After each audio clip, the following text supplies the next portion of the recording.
back to another fallacy video. Today we're studying the slippery slope argument. I want to point something out real quick. That is a painting that my dad did. My dad's an incredible painter. One day, like in the year 2000, he just decided, I'm going to paint. And with zero formal training, he has just painted some absolute masterpieces.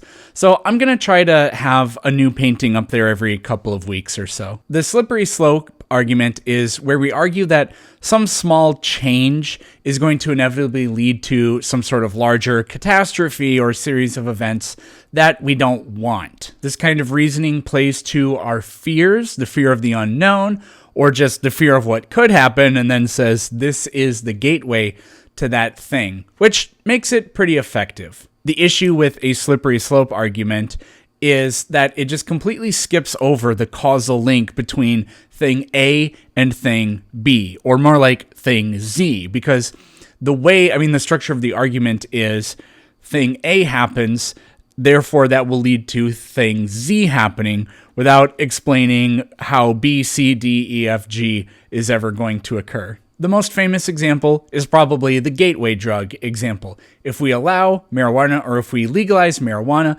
then people will start using hard drugs like cocaine, and then we'll have a city full of addicts, or a country, a nation full of addicts.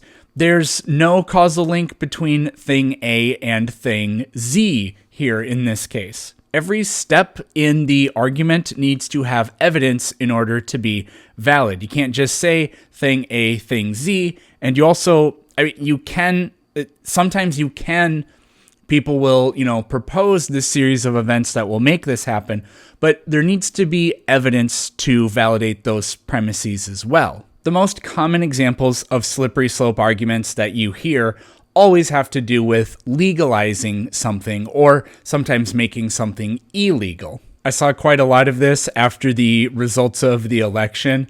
The next day I opened up TikTok and there was this creator and she created a video and after the election was called, and she said, "Scared to go to sleep. I might wake up a motherfucking slave." Trump winning the election, slavery becoming legalized. We need some other steps in there. So why is the slippery slope argument so effective? Well, like I said, it plays on our fear instinct. We're naturally hardwired to avoid risk. This is a very well-known biological phenomenon because if you are, let's say you're an animal out in the wild and you hear some rustling in the grass or a twig break, it could be the wind, it could be a predator.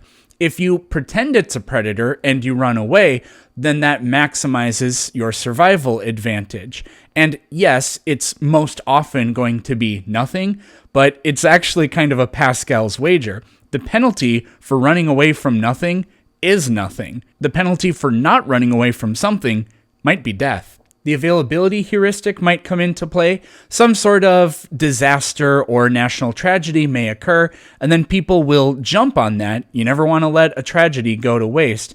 And they'll start claiming that if we allow blank to happen, then more examples of that are going to happen. Our brains are hardwired not just for risk avoidance, but also to seek patterns. Have you ever wondered why we see faces in the clouds, but nobody's ever looked at somebody's face and said, oh, that looks like a cloud? We look up at the constellations and we say, oh, that's a bear, when it looks absolutely nothing like a bear. That is almost certainly playing a factor in the slippery slope argument because we say the kind of behavior or the thing going on here is what leads to this other thing, but that's a false pattern. Look who decided to join us. Along with politicians, the media is also pretty guilty of pushing these types of worst case scenario options or trying to predict the future.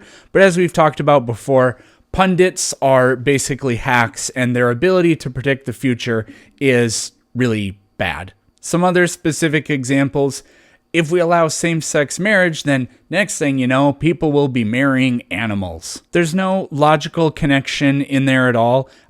If we're allowing heterosexual marriages, then what's to stop brothers and sisters from getting married? Oh no, the traditional sense of marriage is going to lead to incest. Nobody who can thinks that that's the case. And nobody who isn't a hateful bigot thinks that Humans, two adult people forming a consensual relationship, is the gateway to bestiality. That argument is used because it plays on people's fears, and what's also very effective is emotional sense of disgust to try to dissuade people. If we ban assault weapons, then the next step will be banning all guns, and then eventually the government will confiscate every gun in America and we'll have concentration camps. It's healthy to be skeptical of governments, and you can't just, I understand the point of, well, we're just trying to concede one thing here, right?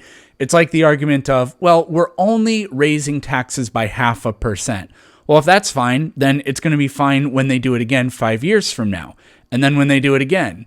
And then when they do it again. This is another classic example of using fear and failing to account for the fact that in the first place, we don't have unlimited freedoms. Modifying already existing freedoms, which do have restrictions, is not necessarily the pathway to completely forfeiting a freedom. Now, a slippery slope argument can be valid if there is a clear causal mechanism, a historical precedent, or something similar to that we can point to. For example, environmental policy. If we allow one company to dump pollutants into the river, it will set a precedent that other companies will demand the same privilege, leading to widespread pollution. This literally did happen. The Cuyahoga River caught fire because it was so polluted. Today, there are people who want to roll back environmental protections, but we know that that could very easily lead to this because it did lead to that, and then we did something about it. This is like when idiots like Charlie Kirk say that we should get rid of the Civil Rights Act because, well, you think businesses are just going to start segregating again and schools will start segregating again just because we get rid of the civil rights legislation? Everybody knows that that's wrong, except public opinion was pushed by that policy. Yes, policy does shift the moral consciousness of the population. Sorry, deal with it. If your bullshit detector is going off, if you think somebody's making this slippery slope argument, it's fairly easy to deal with.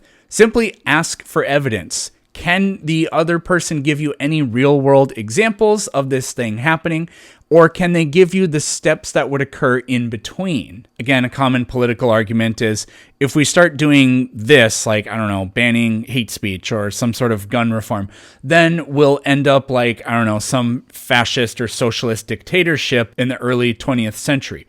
Well, you could just point out that America is not that kind of country, so that happening in a place with totalitarian rule is not like what we would expect to happen here. Hopefully you enjoyed that. Next time we are going to take a look at the false dichotomy. Bye-bye!